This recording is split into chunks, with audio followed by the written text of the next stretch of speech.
Quiero desearles a todos una muy buena tarde. Espero que hayan tenido una bendecida semana. Vamos a dar inicio a nuestra clase del día de hoy. Quedamos pendientes la semana pasada sobre un tema que era la demanda, principalmente los requisitos de la misma. Recuérdense que estamos involucrados en el juicio ordinario y hoy vamos a hablar cómo redactamos una demanda en juicio ordinario. A partir de que ya hablemos de esta demanda, en las próximas sesiones ya estaremos hablando de las actitudes del demandado frente a esta demanda. Hablaremos de las excepciones previas, perentorias, mixtas. Hablaremos de la contestación negativa de la demanda, de la reconvención. Nos involucraremos a analizar toda la teoría de la prueba y vamos a analizar cada uno de los medios de prueba hasta llegar a la sentencia en el juicio ordinario. Eh, el día de hoy vamos a dividirlo en dos partes. Voy a dar una explicación conforme a lo que está en el Código Procesal Civil y Mercantil y lo que ustedes deben de entender de los requisitos de este primer escrito, pero principalmente de la demanda. Y en la segunda parte, pues voy a proyectar una supuesta demanda ordinaria con los requisitos que explique para que ustedes vean de qué forma pues se van introduciendo dentro de este acto introductorio de la acción. En las clases anteriores a la Semana Santa, lo que estábamos nosotros hablando en relación a la demanda es que este es el acto introductorio de la acción y explicamos también que estaba dividido en tres partes. Recordarán que hablamos que estaba dividido en una parte introductoria, el cuerpo y el cierre, y que este era un proyecto de sentencia. Lo que voy a tratar de explicar entonces es efectivamente cuáles son esos elementos formales de la demanda.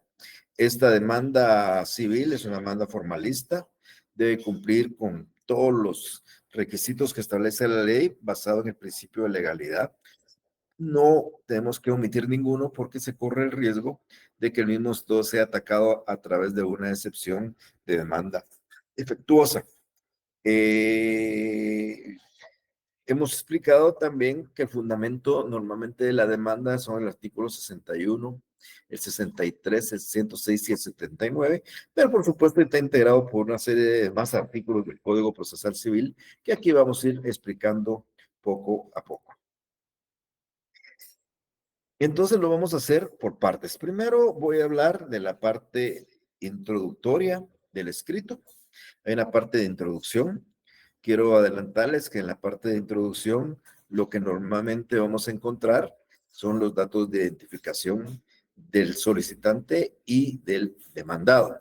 No datos completos del demandado, pero sí determinar contra quién va dirigida la demanda.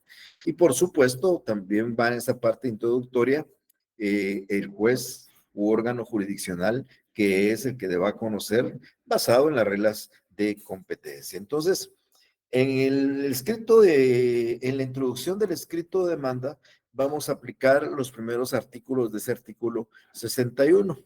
Si nosotros vemos, ustedes tienen su código procesal a la mano, pues el primer elemento que dice el artículo 61 es que tenemos que designar el tribunal a quien se dirige.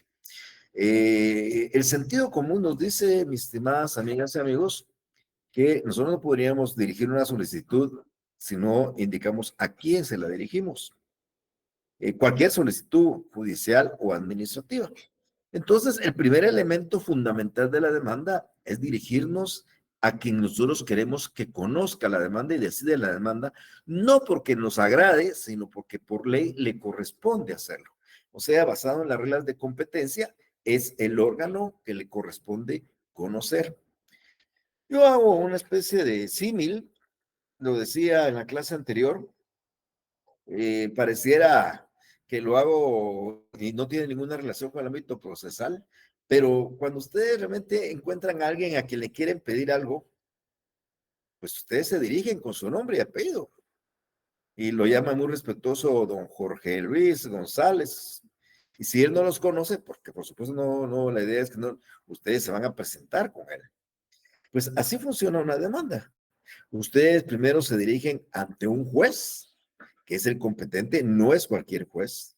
Y es un juez que tiene nombre y apellido, pero cuando yo me refiero a nombre y apellido del juez, solo recuérdense que no me refiero a que tengamos que darle su nombre propio y apellido, no.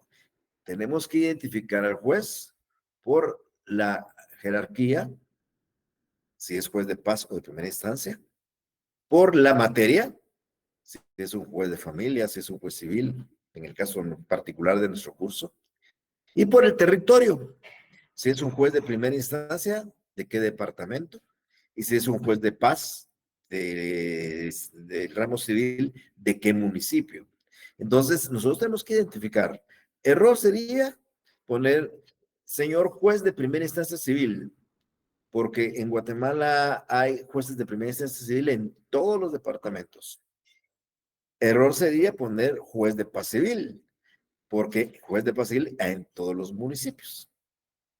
Error también sería poner juez de primera instancia nada más, porque hay más todavía, porque en todos los municipios hay jueces de primera instancia civiles, penales, laborales, etcétera. Entonces tenemos que ser muy claros en que tenemos que ir dirigido al juez que nos corresponde dirigirnos, al juez de primera instancia civil. Ya estamos estableciendo jerarquía, primera instancia, materia civil del departamento de Guatemala, territorio. De esa manera nos estamos dirigiendo al juez que le corresponde conocer.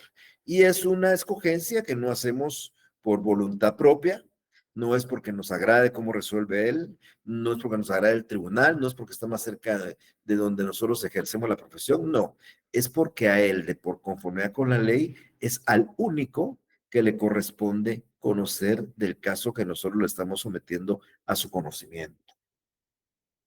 Una vez ya puesto el nombre de quien nos vamos a dirigir, nos identificamos frente a él. El numeral segundo del artículo 61 del Código Procesal Civil dice que tienen que indicarse los nombres y apellidos completos del solicitante, pero hay otra posibilidad o de la persona que lo represente. Entonces, nombres y apellidos completos. No, pues yo, si bien es cierto, públicamente me hago llamar o me llamo Mario Gordillo y me conocen públicamente solo como Mario Gordillo, ese no es exactamente mi nombre. Yo soy Mario Estuardo Gordillo Galindo. Por consiguiente, así tendría que identificarme. Puede ser que comparezca yo o puede ser que yo designe a un mandatario. Entonces, si el mandatario es el que va a llegar, él es el que se va a identificar. Entonces, dos opciones. Si es la persona, el solicitante, el que comparece, él se identifica. Si es la persona del mandatario que comparece, él es el que se identifica. Y por supuesto, la identificación no solo corresponde a un nombre y un apellido, perdón, nombres y apellidos, sino también a todos esos atributos de la personalidad, que lo hacen, valga la redundancia, persona. Recuérdense ustedes que los atributos de la personalidad son el nombre, el estado civil, la capacidad, el domicilio, el patrimonio. Esos son los atributos de la personalidad. Y aquí exactamente nos los van a poner. Ya nos pidieron el nombre, nuestra edad, que es para determinar nuestra capacidad de ejercicio, nuestro estado civil, que en este caso es simplemente la calidad de soltero, casado o unido de hecho, si somos guatemaltecos o no lo somos, si somos profesionales, qué profesión es, y si no, solo ejercemos un oficio, cuál es, y el domicilio. Entendiéndose por domicilio, que ya se los expliqué a ustedes en su oportunidad, no el sinónimo de residencia. Domicilio no es residencia. Yo resido en un lugar, estoy avecindado en un municipio y estoy domiciliado en un departamento. Mi residencia es la casa donde yo habito, mi vecindad, mi municipio donde está ubicada mi residencia y mi domicilio, el departamento donde está ubicada mi vecindad y mi residencia. Entonces, el domicilio es siempre la circunscripción departamental donde ustedes tienen su residencia. Entonces, no vayan a confundir cuando hagan un primer escrito, poner en lugar del domicilio la residencia, porque estarían incurriendo ustedes en una eh, eh, omisión de unos requisitos de ese primer escrito. Luego La ley también nos pide a nosotros que indiquemos un lugar para recibir notificaciones. Quiero resaltar aquí algo importante. El Código Procesal Civil y Mercantil, donde en aproximadamente, qué decirles yo, 60 años, 65 años, siempre ha determinado que el lugar para recibir notificaciones debe estar dentro de la circunscripción municipal donde el tribunal tiene su sede. Por ejemplo, en el Código Procesal Civil y Mercantil, en un artículo, se establece que el perímetro de la ciudad de Guatemala empieza en la primera avenida y termina en la 12 avenida y en la primera calle a la 18 calle. Y eso implicaba que solo en ese perímetro uno podía señalar lugar para recibir notificaciones, salvo que fuera a la oficina de un abogado, lo cual permitía hacerlo fuera de ese perímetro. Pero si yo vivía en la zona 6 y quería plantear una demanda, no podía señalar la zona 6 para recibir notificaciones, sino en ese perímetro. Y normalmente la forma en que se ha ido notificando es en las oficinas de los abogados. Sin embargo, a partir de hace ya 3, 4 años que entra en vigencia la ley de las notificaciones electrónicas y hace un año que entra en vigencia la ley de los expedientes electrónicos, pues ahora es obligatorio el incluir dentro de la forma de recibir las notificaciones un casillero electrónico. Entonces, cuando ustedes ya empiecen a ejercer, tienen que ir al organismo judicial, pedir un registro de un casillero electrónico, les van a asignar un número formado por sus iniciales y un número, y con ese número les van a estar notificando a su casillero electrónico. Ustedes van a estar recibiendo las notificaciones vía correo electrónico, les va a informar correo electrónico que hay una notificación en su casillero, ustedes van a su casillero, abren el casillero y ahí van a encontrar copia de la cédula de notificación, de la resolución y del documento que se está resolviendo. Entonces, así funciona en este momento. Entonces, aquí no hay ya mucha complejidad como había antes, en el sentido de tener que tener un lugar físico para recibir notificaciones, sino lo hacemos ahora a través de lo que se denomina el casillero electrónico.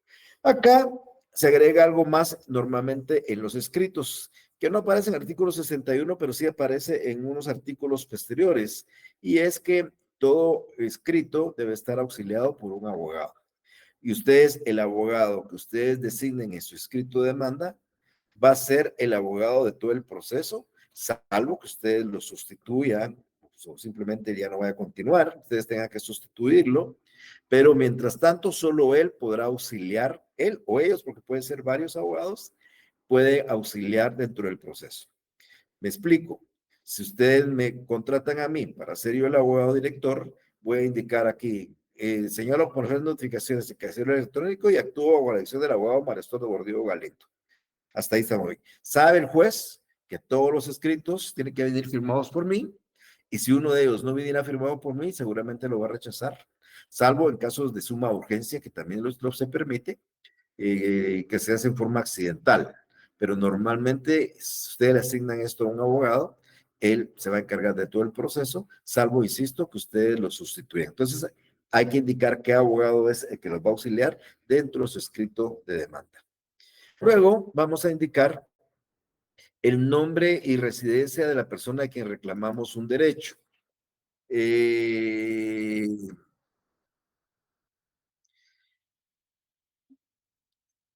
Esta es la parte donde identificamos al demandado. Entonces, ¿quién es el demandado? Pues es fulanito de tal, ¿ok? Su nombre de él. ¿Quién reside en tal lugar? Tenemos que indicar el nombre y su residencia, no más datos. La ley nos dice que tenemos que indicar su edad de estado civil, salvo que pidamos el arraigo, que solicitemos la medida de arraigo, en el cual sí habría que identificar con todos sus datos para librar el oficio de arraigo al Instituto de Migración. Pero lo único que tenemos que indicar es: promuevo esta demanda en contra del señor Carlos Enrique Solórzano González, quien reside en tal y tal lugar. A veces no conocemos la residencia, caso en el cual lo único que tenemos que hacer es decir que no la conocemos, que la ignoramos, pero hay que siempre un lugar para recibir notificaciones. Si bien el artículo dice, fíjese cómo dice ese numeral cuarto, nombres y apellidos y residencia de las personas de que se reclama un derecho.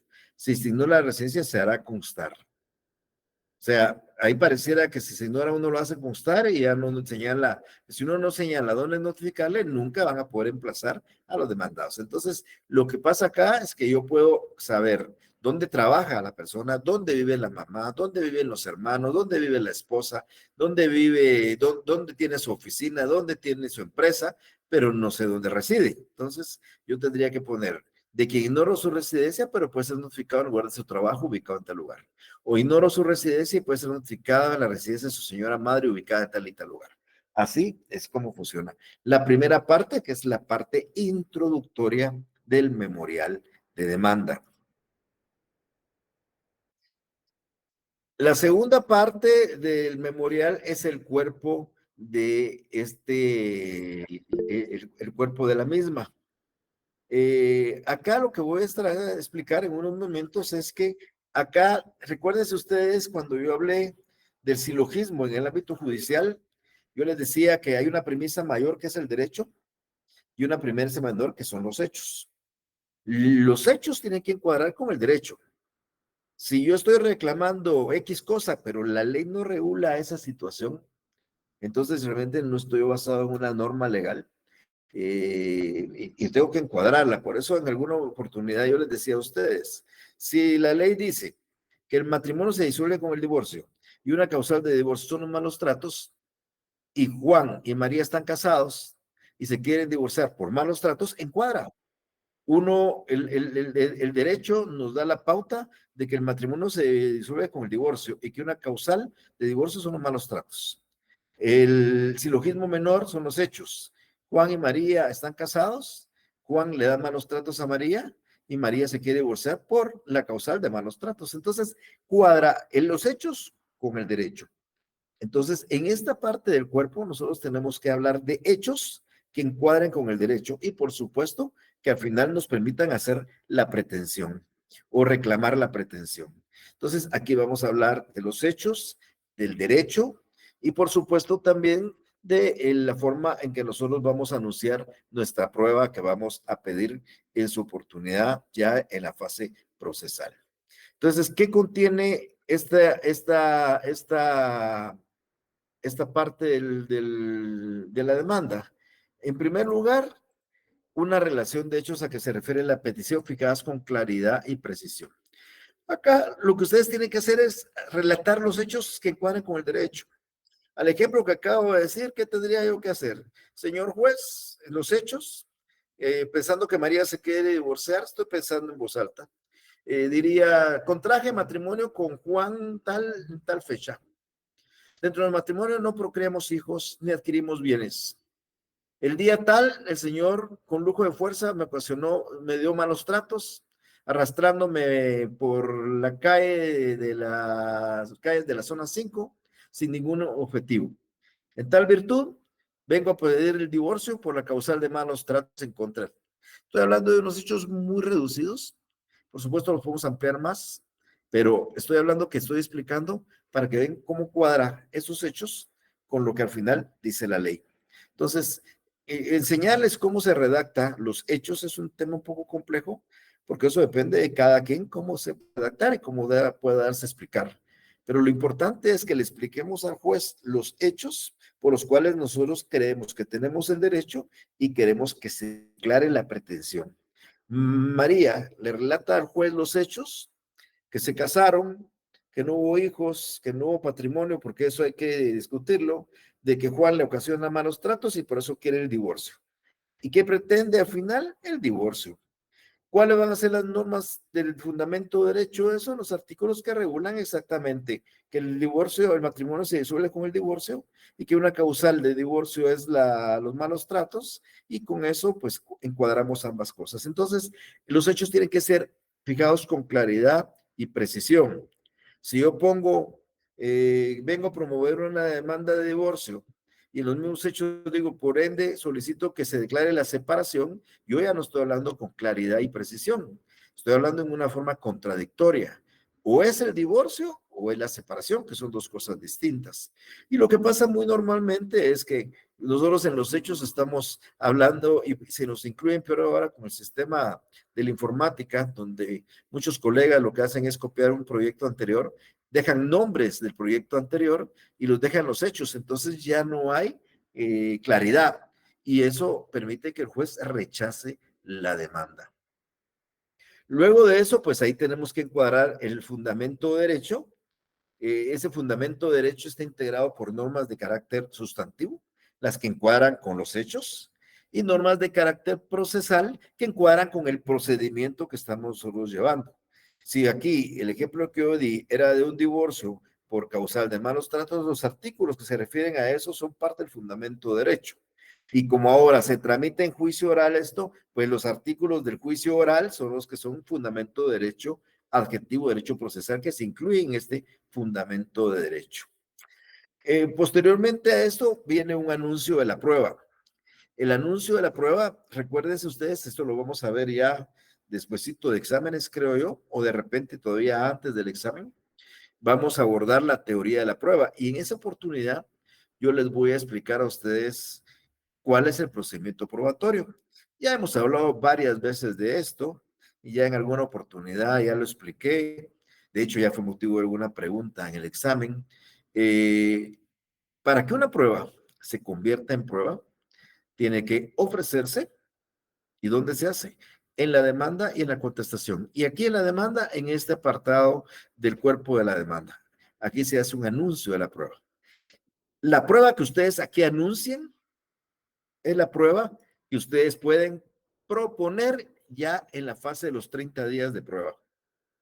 Y si ustedes la proponen, el juez podría diligenciarla también en esa fase de 30 días y se convierte en prueba.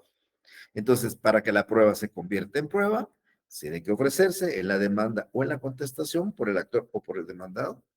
Tiene que proponerse en la fase de prueba por el actor o por el demandado.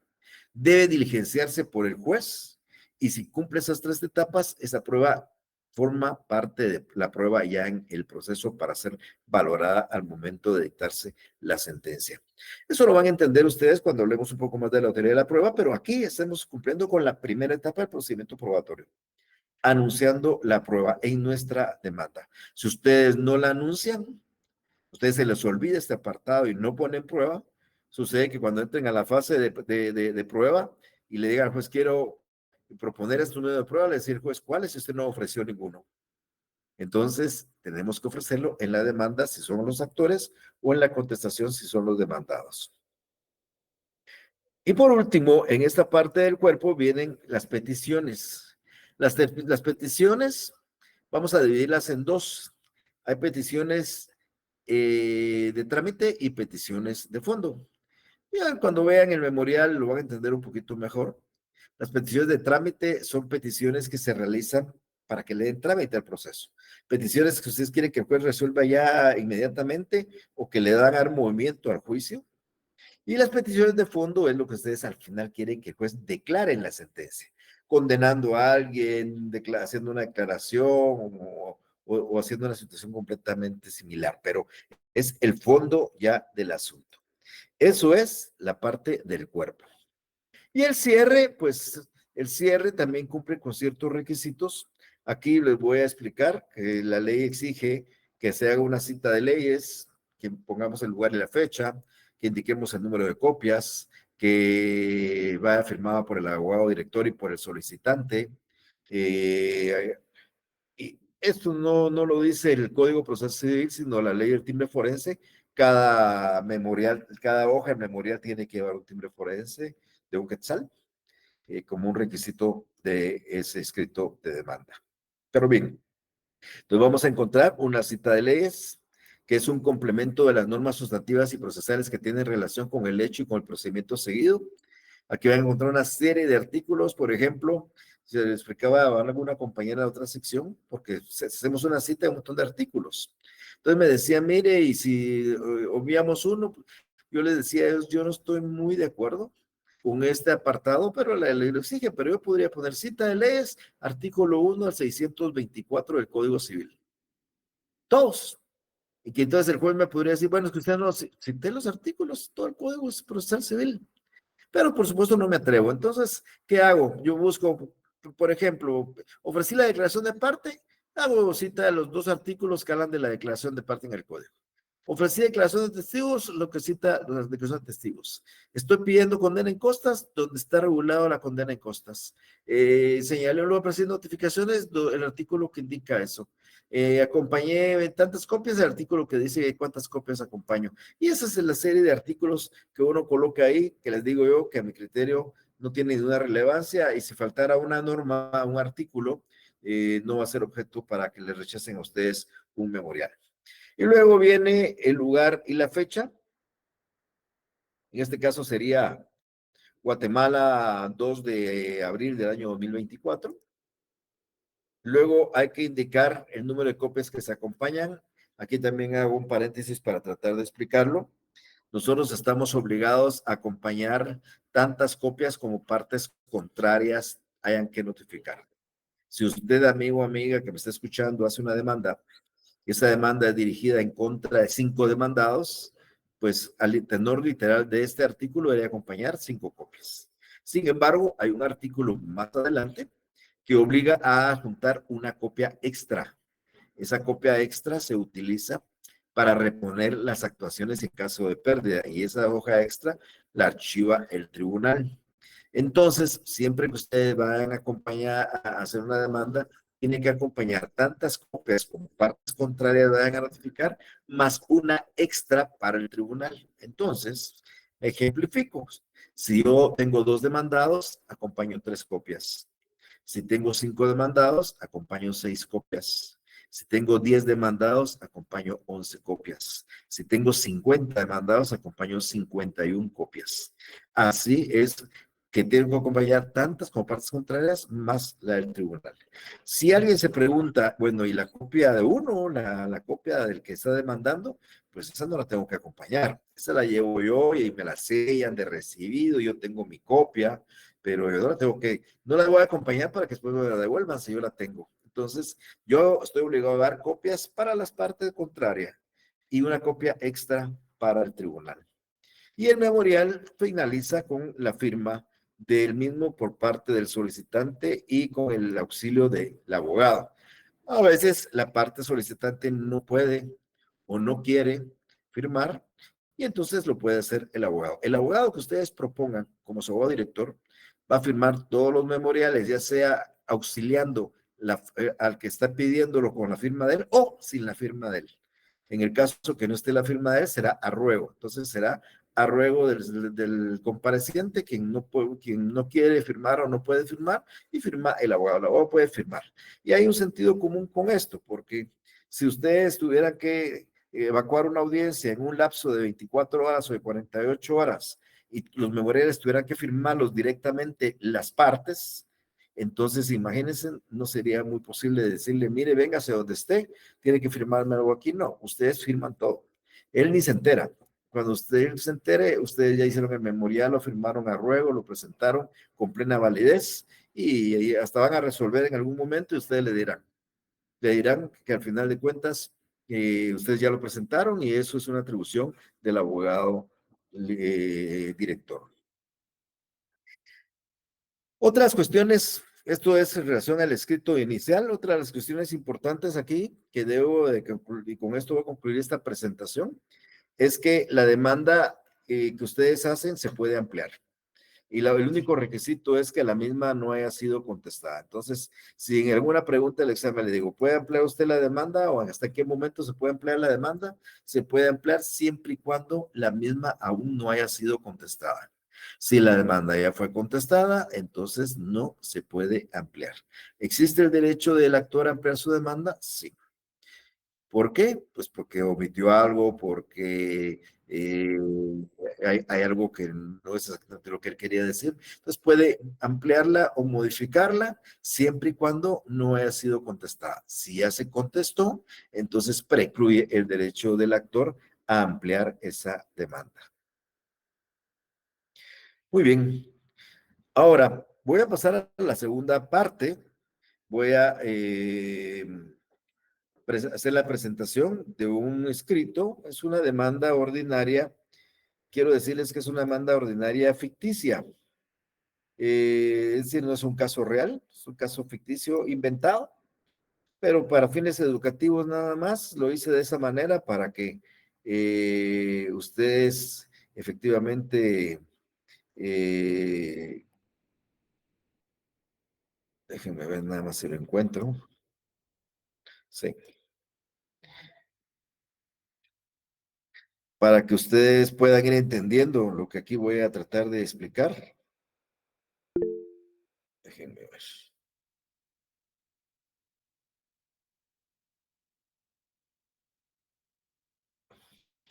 Ahorita doy la palabra.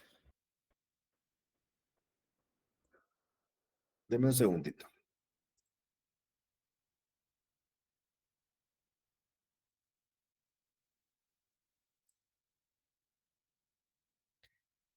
Sí, Telma, por favor.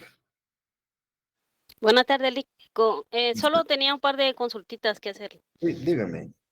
Si yo voy a redactar la demanda de mi cliente y mi cliente tiene varios nombres, como esas personas que tienen identificación de persona, creo que es, Sí, eh, ¿se ponen todos los nombres o se puede poner cualquier nombre? todos. Incluye todos.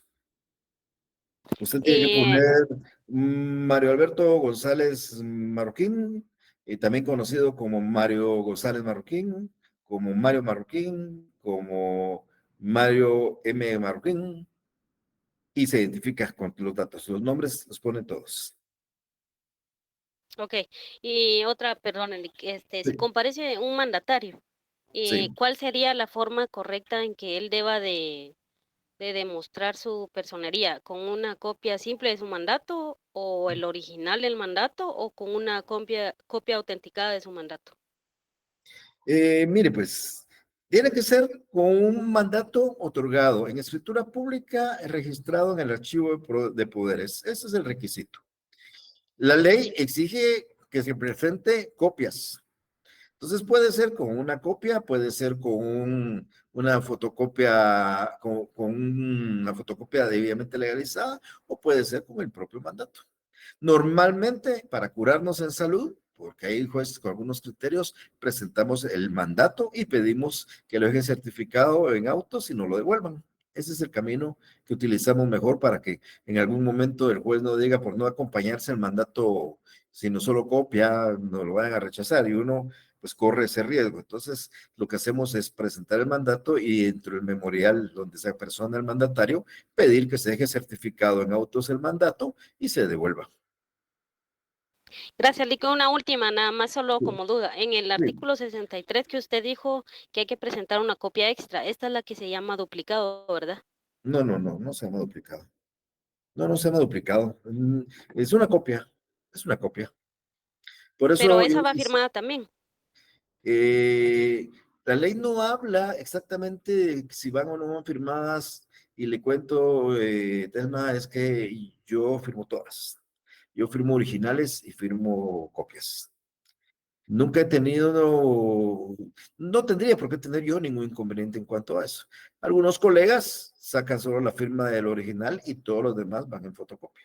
Pero la firma para mí del abogado, por lo menos debe ser original en todas las copias. Mi punto de vista. A ver, no hay una normativa de eso. Dice que usted lleva la demanda y la firma y acompaña tantas copias de eso. Y cuando habla de copias, habla copias para las partes y copias para el tribunal. No se habla de un duplicado, Gracias, Lic. para servirle.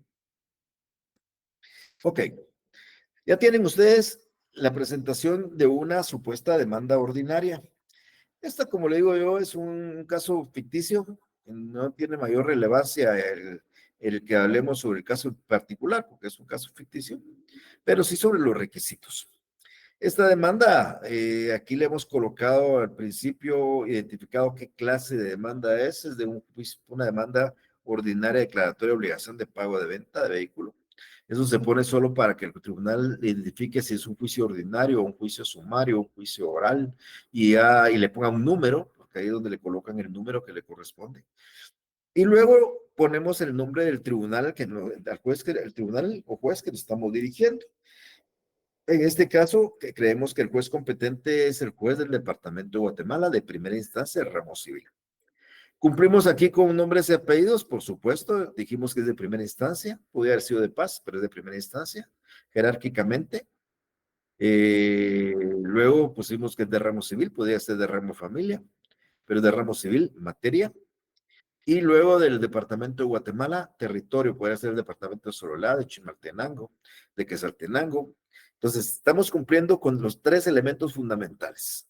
El juez por su jerarquía es el juez de primera instancia, el juez mayor. Por la materia es un juez civil y por el territorio es un juez del departamento de Guatemala.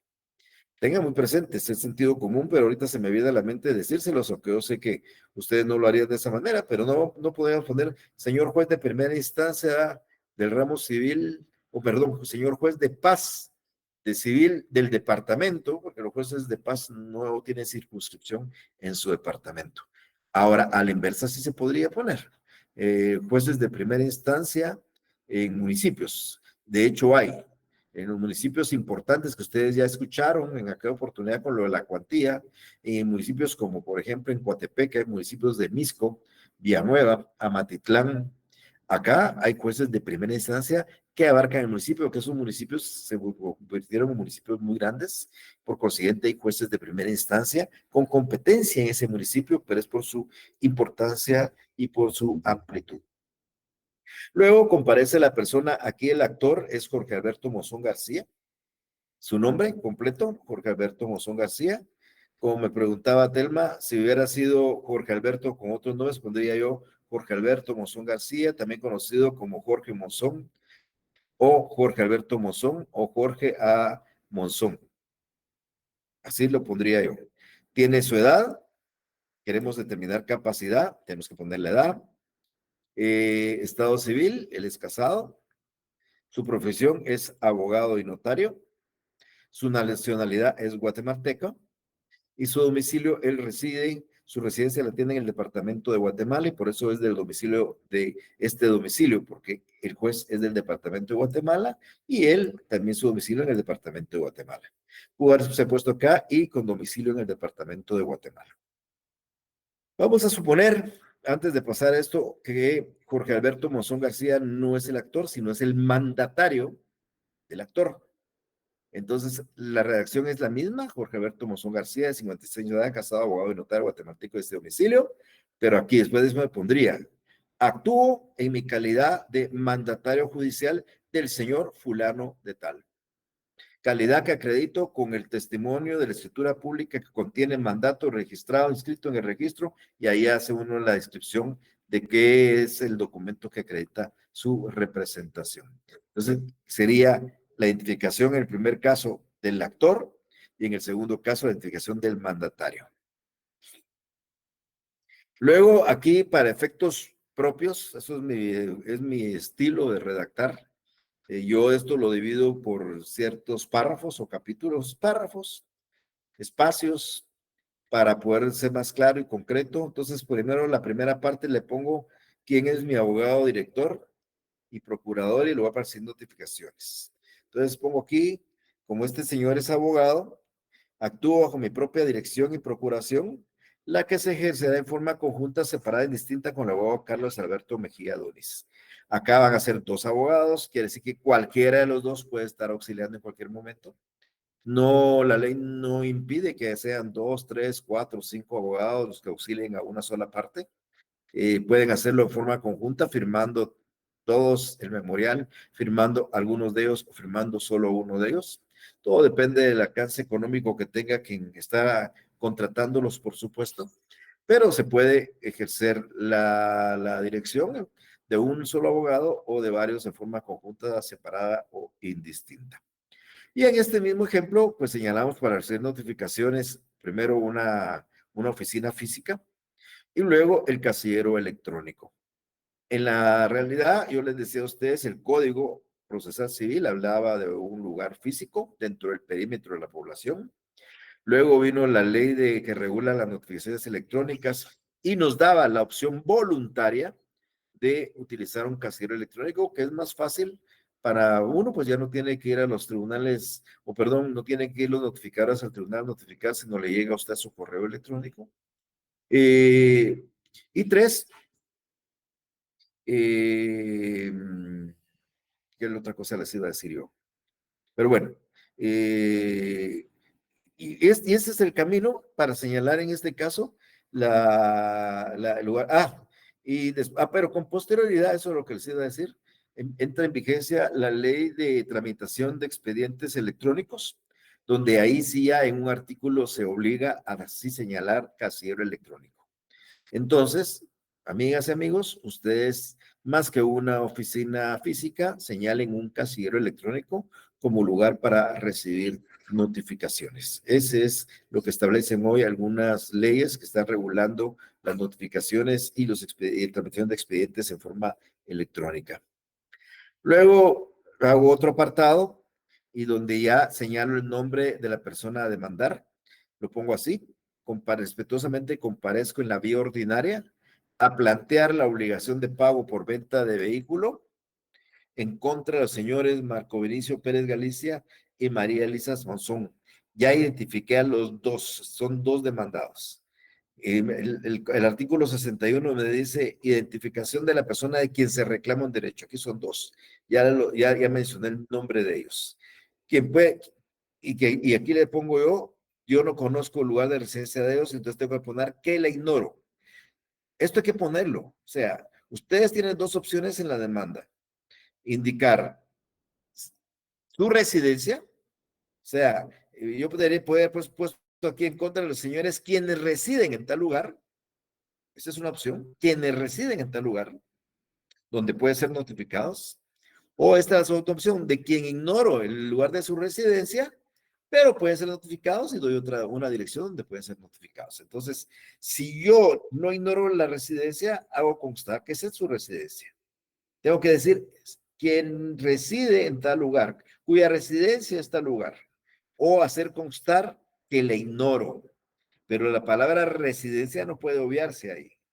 En alguna oportunidad, en un juicio, recuerdo yo, que un cliente me pidió un mes, que retrasáramos el juicio un mes, era un juicio de desocupación. Cometió el abogado de la otra parte ese error. Simplemente puso comparezco a demandar vía sumar a la desocupación del señor fulano tal, quien puede ser notificado en tal lugar. No puso residencia, no puso si era su residencia o si le ignoraba, no lo puso. Y entonces me dio la oportunidad de plantear una demanda defectuosa.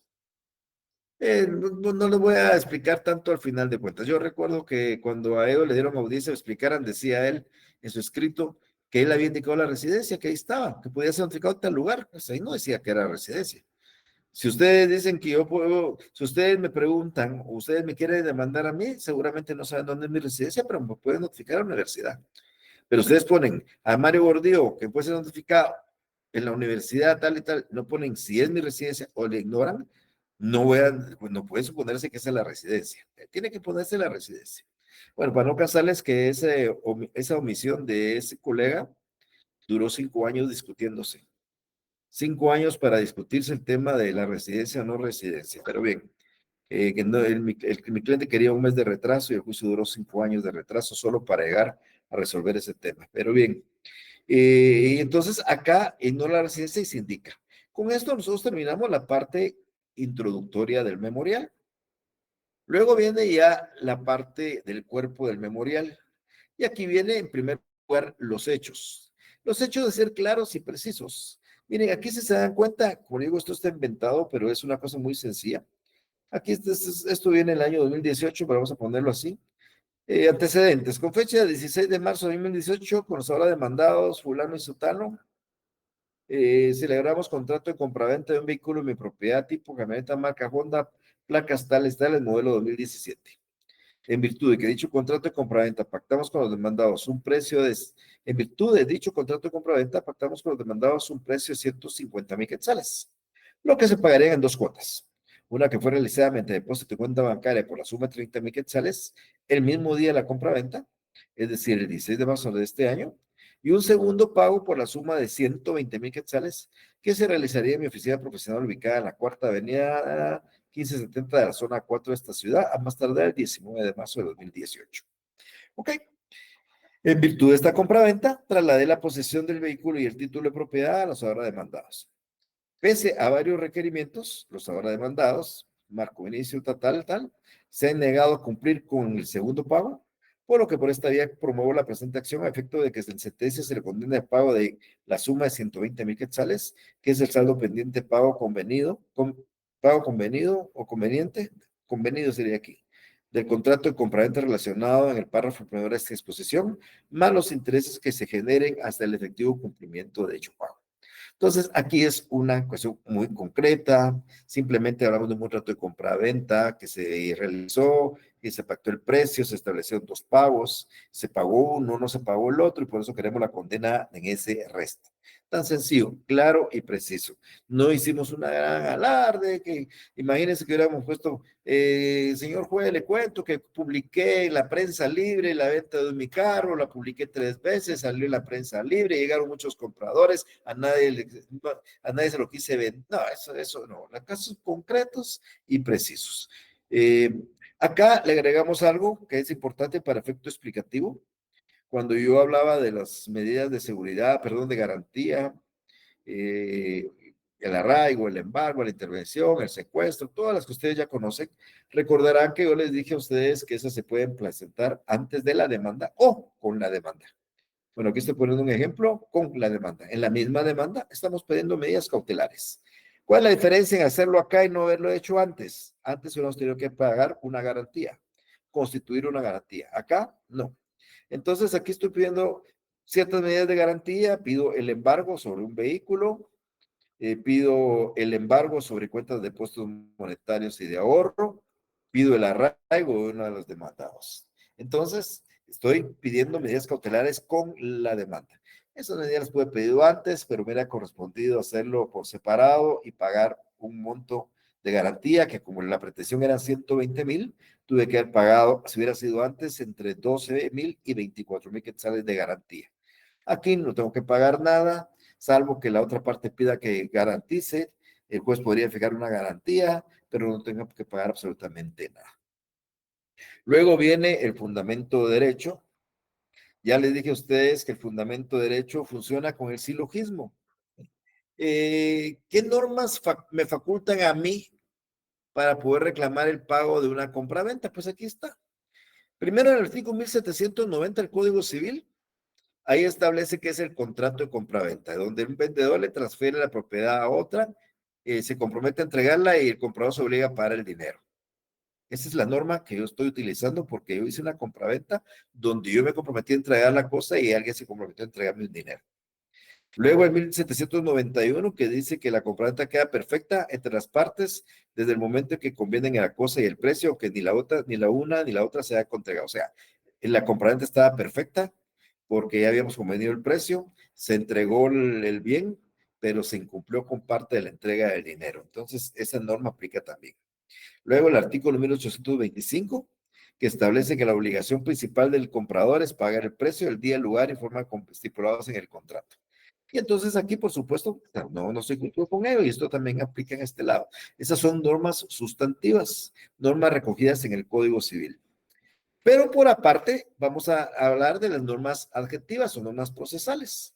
Y esas tienen relación al procedimiento. Y aquí yo cito el artículo 96, que establece que las contiendas que no tengan señalada una tramitación especial en el juicio se entienden a juicio ordinario. ¿Por qué es un juicio ordinario? Porque es un asunto que no tiene un trámite especial. Y el artículo 96 me permite plantearlo en juicio ordinario por esa razón y se lo cito al juez como una norma, como un fundamento de derecho. Luego dice el mismo Código Procesal Civil que cuando uno presenta una demanda en forma debida, en el caso de lo ordinario, pues se emplaza a los demandados concediendo las audiencias por 9 días. Eso lo dice el Código Civil en el artículo 100, Procesal Civil, en 111, que también se lo cito al juez. Normas procesales, normas sustantivas, que estoy citándole al juez como fundamento de mi demanda en el caso que estoy explicando en este momento. Bueno, luego ya aquí empezamos con nuestro procedimiento probatorio. Tenemos que anunciar nuestra prueba. El ofrecimiento lo hacemos el actor en su demanda y lo hace el demandado en su contestación. Yo, como actor, aquí estoy ofreciendo mi prueba. Pero si se dan cuenta, en la redacción simplemente es un anuncio. Le voy a ofrecer, ofrezco declaración de parte, pero no estoy presentando ninguna plica, la voy a presentar oportunamente. Me voy a pasar, voy a saltear documentos, ahorita lo voy a explicar después. Declaración de testigos que en su momento procesal oportuno propondré. No estoy indicando testigos, solo estoy diciendo que voy a proponer testigos. Dictamen de expertos que en su momento procesal oportuno propondré. También en el periodo de prueba voy a indicar quién es mi testigo, o perdón, mi experto y cuáles son los puntos. Reconocimiento judicial sobre personas, cosas y lugares que en su momento procesal oportuno indicaré. Cuando llegue a la fase de prueba, voy a decir que quiero que haga un reconocimiento en X lugar sobre tales y tales puntos, pero ahorita no es necesario. Y presunciones legales y humanas. Lo único que es necesario, y así lo vamos a enseñar cuando hablemos del procedimiento probatorio, que sí hay que acompañar son la prueba documental. Y aquí en este ejemplo, yo ofrezco una sola prueba documental. Es un documento firmado por los demandados que contiene el compromiso de ellos, por ellos adquirido y que acompaño en este escrito. Eso sí es obligación. Los documentos sí los debo acompañar. Los otros no son informes, que por supuesto se van a recabar a través de una orden judicial, recabarse un informe a la superintendencia y un informe a la empresa de telefonía Tigo, sobre extremos que se podrían indicar oportunamente. Entonces, la prueba documental, si ustedes proponen, perdón, quieren ofrecer 10 documentos, tienen que acompañar los 10 documentos a la demanda. Ahora, ¿qué pasa si ustedes no tienen un documento, pero saben que existe y saben dónde está? También lo pueden ofrecer siempre y cuando indiquen dónde se encuentra el documento. Eso lo vamos a explicar, insisto, más adelante cuando hablemos ya de la teoría de la prueba. Luego del ofrecimiento de pruebas, entramos a las peticiones. Las peticiones, insisto, como dije hace unos minutos, son peticiones de trámite y peticiones de fondo. ¿Cuál es la diferencia? La petición de trámite es lo que buscamos inmediatamente que el juez resuelva como un trámite normal del proceso. Por ejemplo, que se forme un expediente. Queremos que forme un expediente, si se va a formar un expediente. Si yo no se lo pido, juego algo formal, pero es algo que le pido, forma un expediente. Le pido que admita para su trámite la demanda. Lo que quiero, te la estoy pidiendo porque quiero que la admita para su trámite y espero que el juez me la admita para su trámite. También quiero que tome nota quién es mi abogado director y cuál es el lugar para recibir notificaciones, para que el juez de una vez tome nota dónde me van a notificar y qué abogados de que puede estar presentando los memoriales en mi nombre. Luego, que se tengan por ofrecido los medios de prueba indicados. Estoy ofreciendo, anuncio, esos medios de prueba, ahí los estoy acompañando. Que se emplace por 9 días a los demandados, pues sí, claro, se le da trámite y ahora que emplace, que le dé esos 9 días a los demandados para que tomen una actitud. Aquí dice, bajo los apercibimientos de ley, ¿cuáles son esos apercibimientos? Que si los demandados no comparecen, se le tendrá por contestar a la demanda en sentido negativo y se le seguirá el juicio en su rebeldía. Luego, que como medidas cautelares se decrete, aquí estoy pidiendo, también son peticiones de trámite, que se decrete el embargo, tal y como lo había relacionado en los hechos yo, el embargo de cuentas de puntos monetarios y el arraigo de uno de los demandados, y esas son peticiones de trámite. No quiero que sean en la sentencia, ya no me sirven en la sentencia. Quiero que el juez inmediatamente resolver, decrete el embargo y libre oficio, si me trate de garantizar mi derecho en caso yo obtenga una sentencia favorable.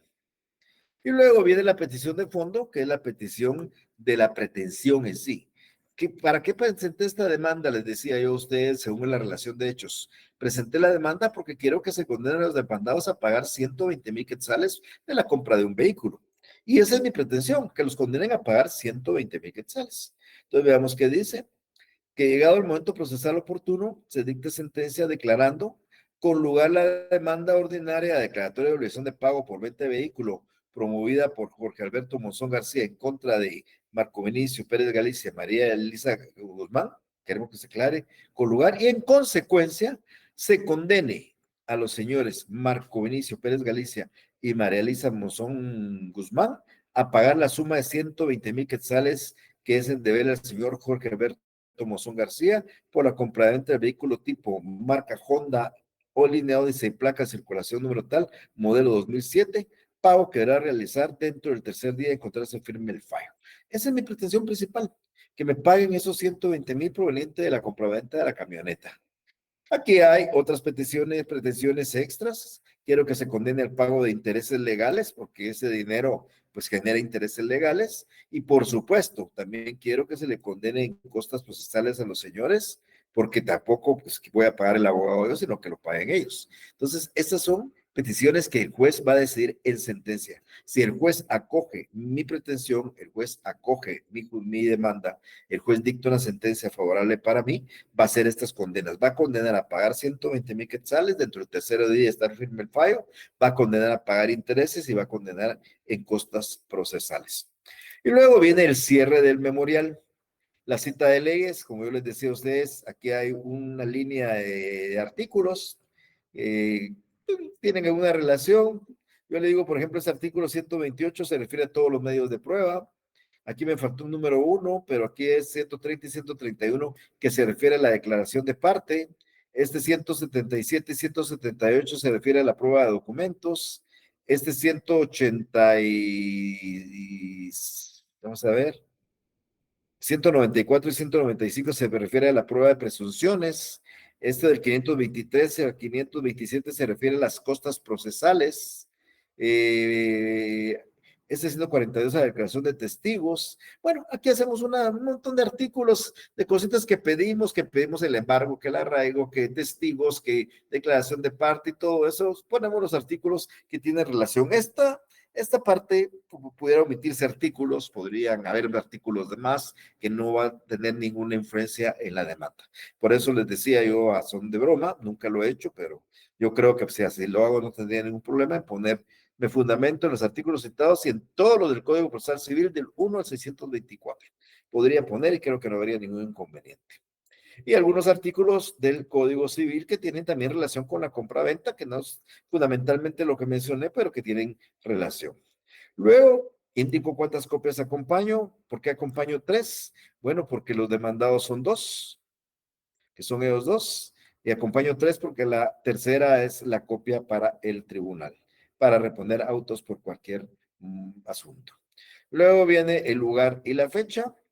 Este caso es una demanda de hace 2 años, que se hizo proyecto 3 años, y en este caso no firmó el actor, sino va a firmar el abogado a ruego el presentado, que por el momento no puede firmar, y en su auxilio aquí viene la firma del abogado y el sello del abogado.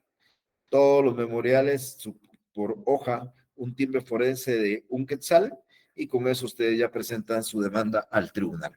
Esta demanda presentada el día de hoy va a ser resuelta por el juez va a emplazar al demandado, a los demandados y los demandados van a tomar sus actitudes, que va a ser el tema de la próxima sesión de clase. Quedan en uso de la palabra, las dudas, las inquietudes, lo que quieran preguntar, por favor. Dalila, por favor, si es tan amable. Buenas tardes, licenciado. Muchas gracias. La duda que tengo es cuando uno presenta una demanda y cuando se refiere a costas procesales, ¿podría explicar un poquito más de eso? Porque sí, yo tengo en marcha una demanda en el área civil y me llamó la atención esto de las costas procesales. ¿Podría usted explicar un poquito más de eso? Gracias. Vaya, Dalila. Le adelanto que este es el último tema del curso.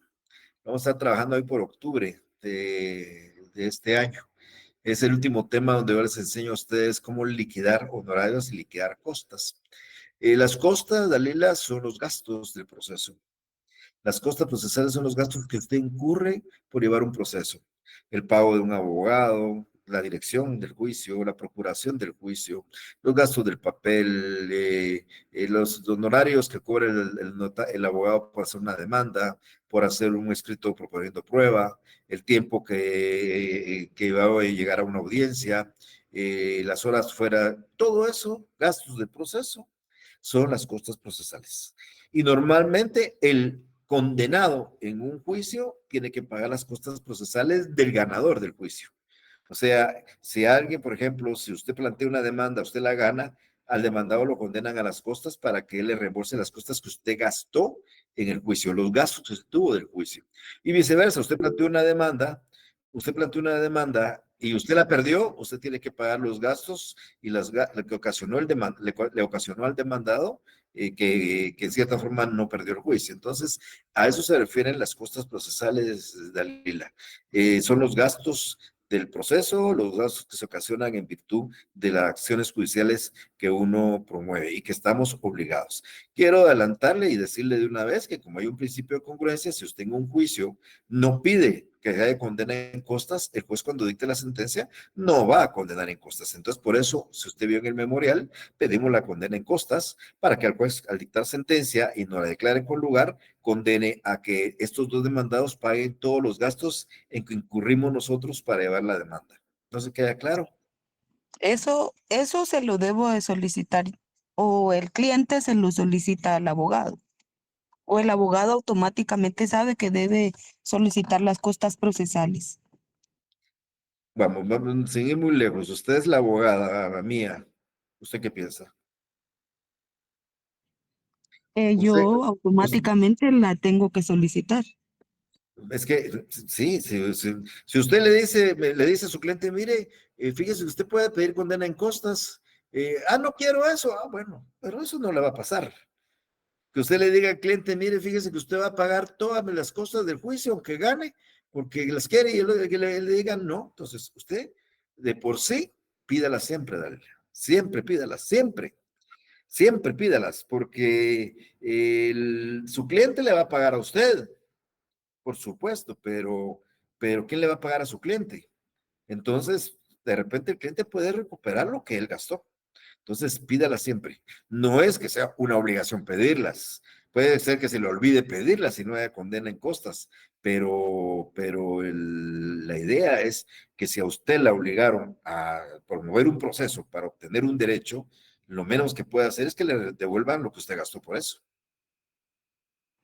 Muchas gracias, licenciado. Vaya, de acuerdo. Gracias a usted. Henry, por favor. Licenciado, buenas tardes. Una pregunta. ¿La gasolina también se puede incluir en las costas?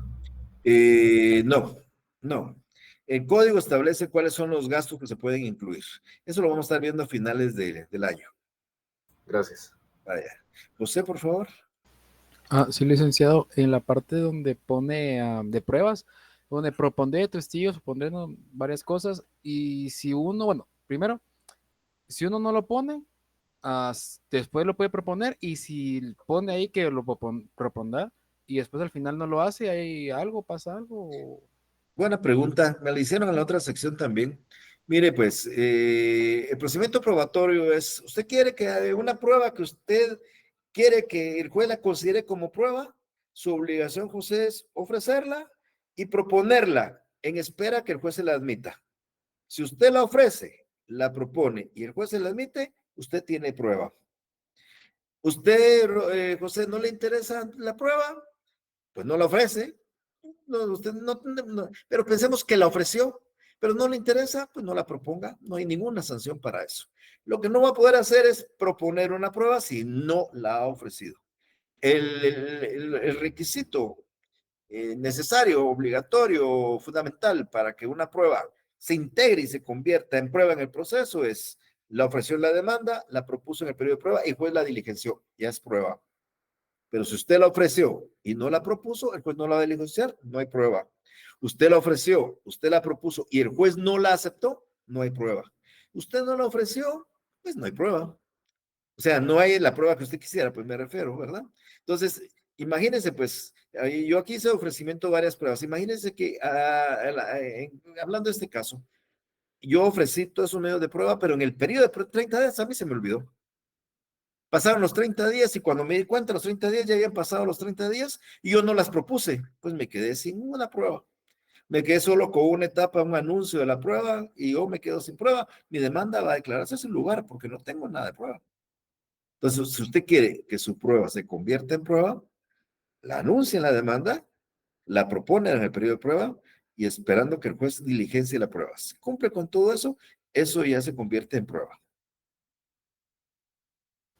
Una duda más. Entonces sería como que, bueno, por si las dudas, sería mejor ponerlo en la demanda de que lo proponemos y si al final pues no se da, pues así lo dejaríamos, ¿verdad? Exactamente así es. Usted propone, usted ofrece 10 medios de prueba y al final propone solo uno, porque solo ese le interesa.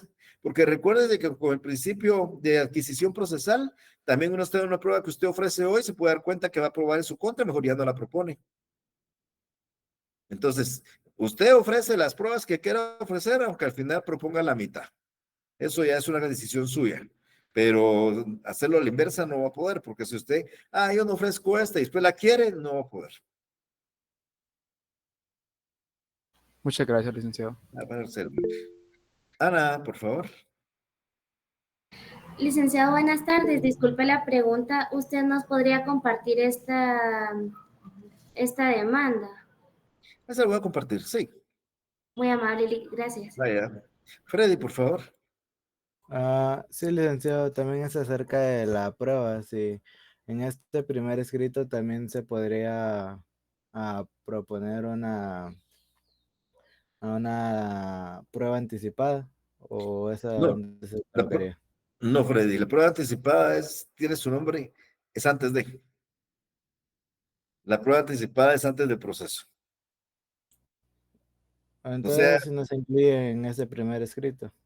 lo que pasa es que, pero no sé cómo va la pregunta suya, pero yo le entendí la manera que aquí pida yo una prueba anticipada. No, aquí ya no es prueba anticipada, aquí ya es prueba.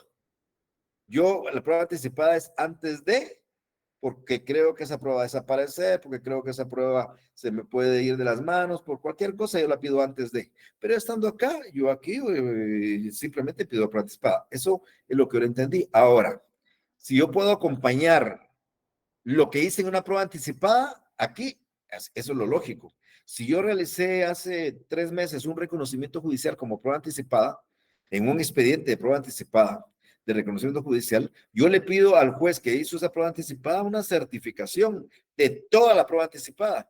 Y aquí, en esta demanda, en la parte de ofrecimiento de pruebas, ofrezco certificación de la prueba anticipada, del reconocimiento judicial realizada dentro del expediente número tal y tal y tal y tal. O sea, la prueba anticipada allá que se realizó y que ya está documentada en un expediente y que tenga una certificación, ahora ya lo ofrezco aquí como prueba, pero es lo que ya realicé antes, para eso me sirvió. Yo hice la prueba anticipada, guardé la prueba y ahora ya la introduzco aquí dentro del ofrecimiento de prueba. No sé cuál de las dos inquietudes tenía, por qué vía iba. Sí, era la segunda, licenciado, de que sí, no sabía si se colocaba aquí. Así es, correcto. Bueno, dejémoslo por acá. Yo les deseo una feliz tarde. Nos vemos el jueves, por favor, con permiso. Gracias, licenciado. Feliz tarde. Feliz tarde, licenciado. Feliz tarde, licenciado. Buenas tardes.